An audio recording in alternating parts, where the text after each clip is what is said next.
To study this is धीरज कुमार। अभी हम बात करने वाले इंडियन कोस्ट गार्ड नाविक 2022 की जो वैकेंसी आने वाली है, ठीक है। और ये जो नाम लिखा है 2022, तो ये जो नया बैच आएगा उसमें 2022 नहीं रहेगा, ये बैच होगा आपका। मैं आपको बता रहा हूँ कि ये हो जाएगा 01 और 2023 होगा उस बैच का नाम, ठीक है। बिकॉज ये फर्स्ट बैच आएगा 2023 का।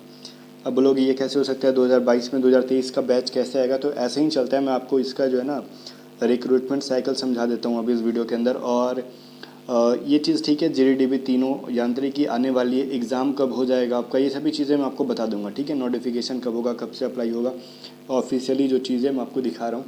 और साथ में कुछ डेट ऑफ बर्थ से रिलेटेड इशू था, तो मैं डेट ऑफ बर्थ का एक थोड़ा सा ना आपको एक्सपेक्टेड बता दूंगा। उसके अनुमान पे आप देख सकते हो कि आपका एज है कि नहीं है।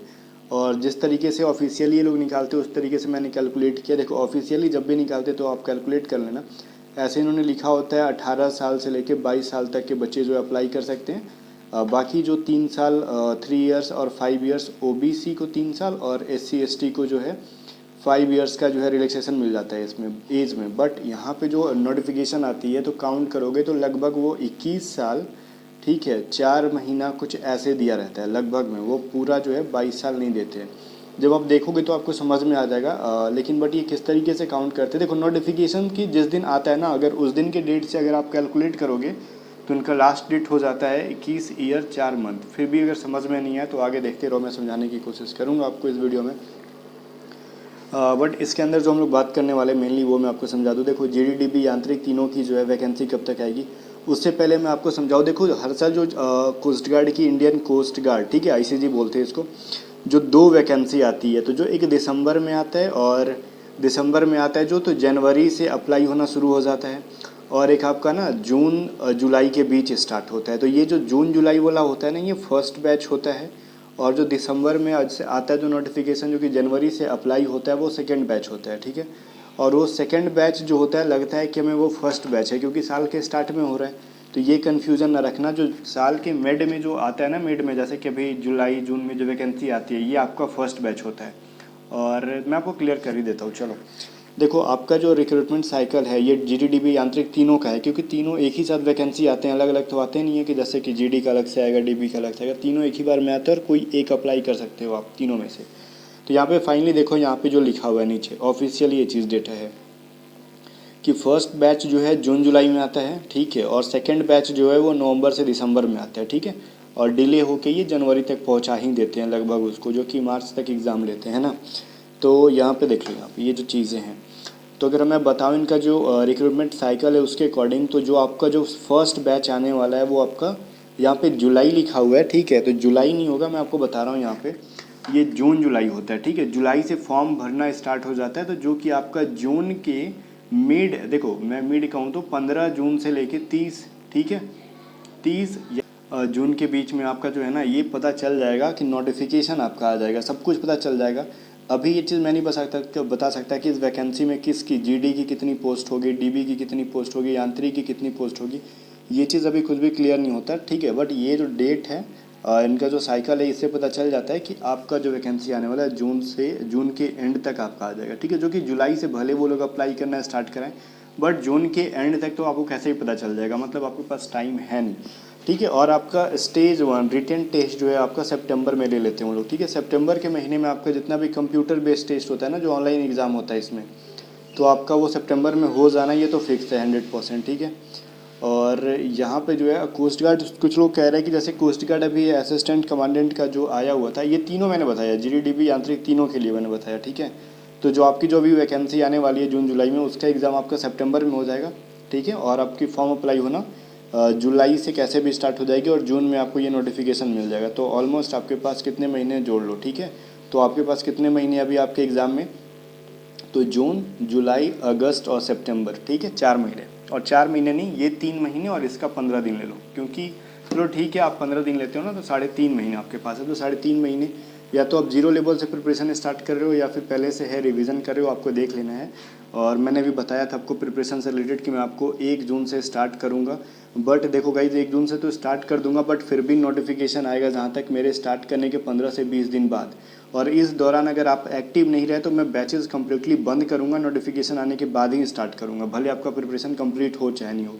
बिकॉज़ अब मैं स्टार्ट कर देता हूँ नोटिफिकेशन आने से पहले और बहुत कम बच्चे वहाँ पे एक्टिव रहते हैं, सारे इंतज़ार कर रहे होते हैं कि नोटिफिकेशन कब आएगा, है ना। तो वो चीज़ नहीं चलेगा ऐसे। तो फिर फाइनली मैं इस बार बंद कर दूँगा अगर आप एक्टिव नहीं रहोगे तो, क्योंकि मेहनत बर्बाद नहीं करना है मेरे को, सही जगह मेहनत करना है। तो अगर आप एक्टिव रहते हो तो 1 जून से स्टार्ट करेंगे। और मैं असिस्टेंट कमांडेंट पे जा रहा था और डेट ऑफ बर्थ बतानी थी, सुन ध्यान से। बहुत सारे लोग ये कह रहे हैं कि सर आपका अभी जो असिस्टेंट कमांडेंट का आईसीजी का इंडियन कोस्ट गार्ड का एग्ज़ाम हुआ था, ठीक है, उसका अभी तक रिज़ल्ट आया नहीं, कि जबकि रिज़ल्ट आपका कोस्ट गार्ड नाविक से पहले आना था उनका। तो बहुत सारे लोग मुझसे कमेंट में ये भी पूछ रहे थे, तो देखो उनको भी मैं रिप्लाई दे दूँ कि जो assistant commandant Indian coast guard के थ्रू जो एग्ज़ाम हुआ था, ठीक है, वो जो एग्ज़ाम है गाइज़, वो तो ले लिया गया एग्ज़ाम अपने टाइम पे, ठीक है। बट कंडीशन कुछ ऐसा आ रहा है इसके अंदर कि जो पिछली भर्ती थी, जैसे ट्रेनिंग होता है ना कि जैसे कोस्ट गार्ड का हो चाहे कोई भी हो, ठीक है, ऑफिसर लेवल का, तो उनका ट्रेनिंग एक अलग लेवल का होता है, ठीक है। और वो ट्रेनिंग जब तक कंप्लीट नहीं हो जाती, जहाँ तक मुझे इन्फॉर्मेशन है, तब तक इसका रिजल्ट इसकी वजह से डिले कर रखें कि ऐसा ना हो कि उनका ट्रेनिंग कंप्लीट ना हो और दूसरे वाले की एंट्री हो जाए, तो फिर काम गड़बड़ हो जाएगा। मुझे जहाँ तक जो इन्फॉर्मेशन है मैंने आपको दिया, ठीक है। तो वो ट्रेनिंग कंप्लीट होने के बाद ही कुछ हो सकता है। फिलहाल यहाँ पे डेट ऑफ बर्थ के बारे में, मैंने यहाँ पे डेट ऑफ बर्थ जो मैं बताया हूँ ना, वो एक्सपेक्टेड है, एग्जैक्टली इसको मान के प्रिपरेशन छोड़नी नहीं है। और मैं एक्सपेक्टेड इसलिए बता रहा हूँ, देखो ये मैं नहीं बताऊंगा कि कब से कब तक का है, लेकिन मैं कहूँगा कि आप अगर मार्च 2001 या फिर अप्रैल 2001 के बाद के हो, जीडी यांत्रिक किसी में के, ठीक है, ये फाइनली समझ लो कि 2001 के बाद के हो, इस तरीके से सुन लो, ठीक है। 2001 से अगर पहले आपका 2002 है डेट ऑफ बर्थ, तो लेस चांसेस है कि आप अप्लाई कर पाओगे। मुझे जहाँ तक उम्मीद है कि नहीं अप्लाई कर पाओगे आप, ठीक है। तो 2001 से हो अगर आप, ठीक है, तो आपको चांसेस मिल जाएगी फॉर्म अप्लाई करने की। अब ये मंथ, अगर मंथ भी पूछो जनवरी, तो मुझे कम उम्मीद लगती है, बिकॉज वो 21 साल और 4 मंथ देखते हैं, काउंट करते हैं, जहाँ तक एग्जैक्टली डेटा है 21 साल और 4 मंथ। तो ये जो आ रहा है ना आपका, और देखो पिछली बार का ये वाला था 1 अगस्त 2003 और डीबी का था आपका 1 अक्टूबर 2000, ठीक है, 2000 और 2000 था, ठीक है। तो ये 2 मंथ का गैप रहता है, फिर भी मैंने यहाँ पे ये चीज़ जो लिखा मार्च 2000 और 2001 और अप्रैल 2001 में जिसका डेट ऑफ बर्थ है वो लोग कम, ये तो श्योर है कि वो अप्लाई कर पाएंगे।